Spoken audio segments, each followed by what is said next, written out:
তুমি যদি সত্যিই নিজের লাইফ বদলাতে চাও তাহলে এই ভিডিওটা শেষ পর্যন্ত দেখো। জুলাইতে আমি এমন কিছু করে দেখাবো যে সবাই অবাক হয়ে যাবে। এমন করব যে বাড়ির লোক গর্ব করে বলবে আমার ছেলে এগিয়ে যাচ্ছে।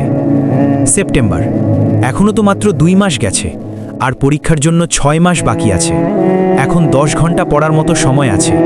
80% সিলেবাস কেউ আটকাতে পারবে না। ডিসেম্বর, পড়তে খুব ইচ্ছে করে, কিন্তু শীতে বিছানা থেকে উঠতে ইচ্ছে করে না। রোদে বসলে গরম লাগে, আর রুমে বসে পড়লে ঠান্ডা লাগে। জানুয়ারি, আজ নতুন বছরের প্রথম দিন। আজ আমি প্রতিজ্ঞা করছি, এখন থেকে আর 1 সেকেন্ডও নষ্ট করব না। প্রতিদিন 15 ঘন্টা পড়ব এবং পুরো সিলেবাস শেষ করব। ফেব্রুয়ারি, ঠিকমতো প্রস্তুতি নিতে পারিনি, কিন্তু গুরুত্বপূর্ণ প্রশ্নগুলো মুখস্থ করে নেব। অন্তত প্রথম বিভাগে পাশ করতে পারব। পরীক্ষার 1 সপ্তাহ আগে, আরে এটা কি? সারাদিন পড়াশোনা পড়াশোনা। কে বানিয়েছে এই পড়াশোনা? পড়ে কি হবে? এখন কি নিজের জীবনটাই দিয়ে দেব? পরীক্ষার 2 দিন আগে, খুব টেনশন হচ্ছে। না সিলেবাস শেষ হয়েছে, না গুরুত্বপূর্ণ প্রশ্নগুলো মনে আছে। অন্তত কিছু পয়েন্ট মনে রাখি, পরীক্ষায় কিছু তো লিখতে পারবো।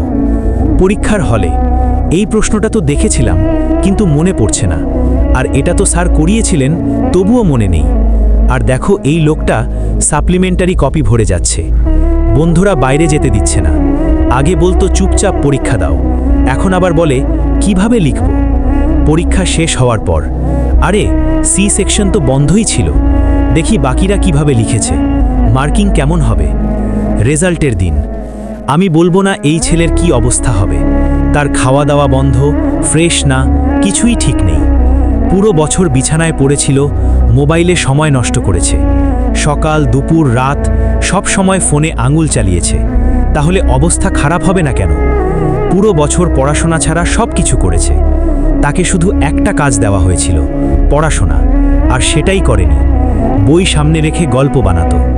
স্কুলে পড়াশোনা ঠিকমতো হয়নি, এই অজুহাত। শিক্ষক ভালো পড়াননি, এই অজুহাত। বাড়িতে আলো ঠিক ছিল না, এই অজুহাত।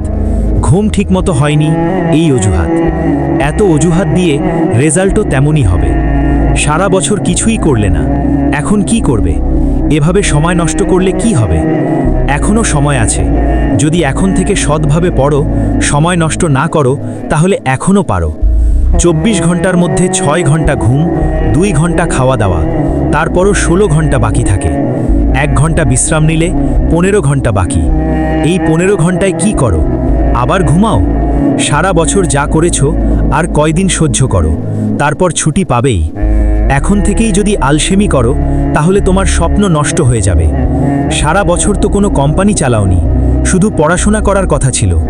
তোমার বাবা মা গর্ব করে বলে আমার ছেলে ইংলিশ মিডিয়ামে পড়ে, কিন্তু তারা জানে না তাদের ছেলে কম্বলের ভেতরে বসে ইংলিশ ওয়েব সিরিজ দেখে। মোবাইল ছাড়া কি চলবে না? এটা কি কোনো জরুরি জিনিস? বই দেখলেই চোখ বন্ধ হয়ে যায় কেন? এখন খারাপ লাগছে?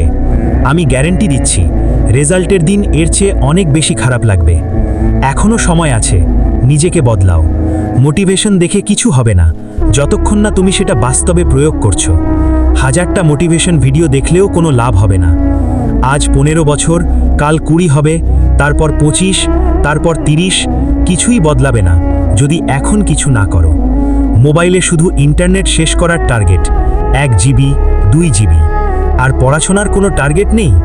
এই মোবাইলই তোমার সবচেয়ে বড় শত্রু, যদি তুমি এটাকে ঠিকভাবে ব্যবহার না করো। যে সময় তুমি নষ্ট করছো, অন্য কেউ সেই সময় নিজের স্বপ্ন পূরণ করছে। তুমি বড় বড় স্বপ্ন দেখো, কিন্তু কাজ কিছুই করো না, তাহলে কিছুই হবে না। সময়কে খারাপ বানিও না, এখনও সময় আছে, বুঝে নাও। বই তোমার সবচেয়ে ভালো বন্ধু, এটা তোমার জীবন বদলে দিতে পারে। যারা বলে বড় হতে পড়াশোনা দরকার নেই, তারা ভুল।